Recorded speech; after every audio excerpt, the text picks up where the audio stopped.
Halo, Assalamualaikum warahmatullahi wabarakatuh.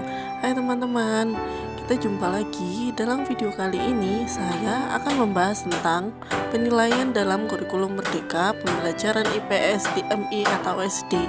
Sebelum itu, perkenalkan saya Nurdina Hazlindawati dengan NIM 1262052032050. Langsung saja kita ke pembahasan materi. Nah, materi yang pertama yaitu definisi penilaian. Kegiatan penilaian merupakan bagian dari proses untuk menentukan pencapaian kompetensi siswa selama dan setelah mengikuti proses pembelajaran. Penilaian dilakukan secara terpadu untuk mengungkapkan seluruh aspek kemampuan siswa, baik dalam aspek pengetahuan, keterampilan, maupun sikap. Nah, selanjutnya mengenal bentuk dalam penilaian kurikulum Merdeka. Nah, kurikulum Merdeka merupakan inovasi pendidikan yang telah diimplementasikan di berbagai negara, termasuk Indonesia, dengan tujuan untuk memberikan kebebasan yang lebih besar kepada guru dan siswa dalam merancang pembelajaran. Salah satu aspek penting dalam kurikulum Merdeka adalah penilaian, yang juga mengalami perubahan signifikan. Nah, berikutnya yaitu jenis penilaian. Yang pertama ada penilaian formatif. Penilaian formatif adalah salah satu aspek penting dalam kurikulum Merdeka. Dalam penilaian formatif, guru secara terus-menerus memantau kemajuan siswa selama proses pembelajaran. Ini mencakup penggunaan tes kecil, diskusi kelas, proyek kecil, dan umpan balik reguler. Tujuannya adalah memberikan informasi kepada siswa tentang kemajuan mereka sehingga mereka dapat melakukan perbaikan saat proses pembelajaran masih berlangsung. Nah, yang kedua yaitu jenis penilaian sumatif. Penilaian sumatif adalah bentuk penilaian yang biasanya dilakukan pada akhir suatu periode pembelajaran, seperti ujian semester atau akhir tahun. Tujuannya adalah untuk mengevaluasi pembelajaran siswa secara keseluruhan dalam suatu mata pelajaran. Dalam kurikulum Merdeka, penilaian sumatif masih memiliki peran penting, tetapi tidak lagi menjadi satu-satunya ukuran keberhasilan siswa.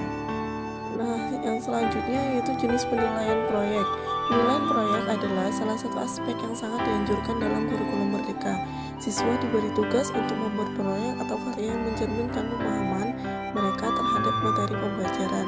Ini bisa berupa proyek penelitian, presentasi, karya seni, atau jenis proyek lainnya yang sesuai dengan mata pelajaran. Penilaian proyek membantu siswa mengembangkan keterampilan analitis, kreatif, dan berpikir kritis. Lalu jenis penilaian yang keempat yaitu portofolio siswa.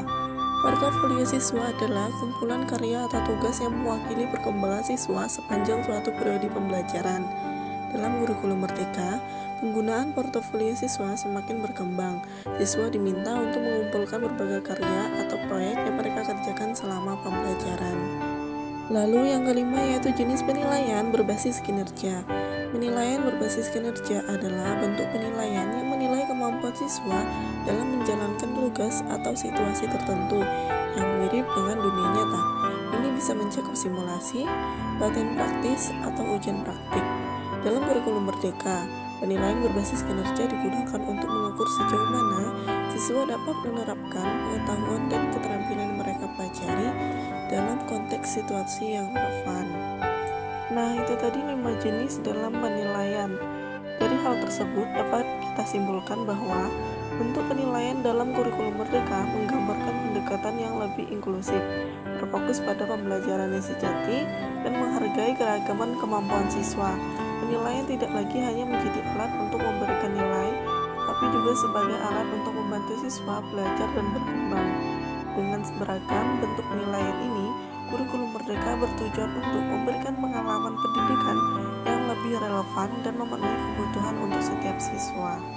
Baik, mungkin itu saja yang bisa saya sampaikan dalam video kali ini.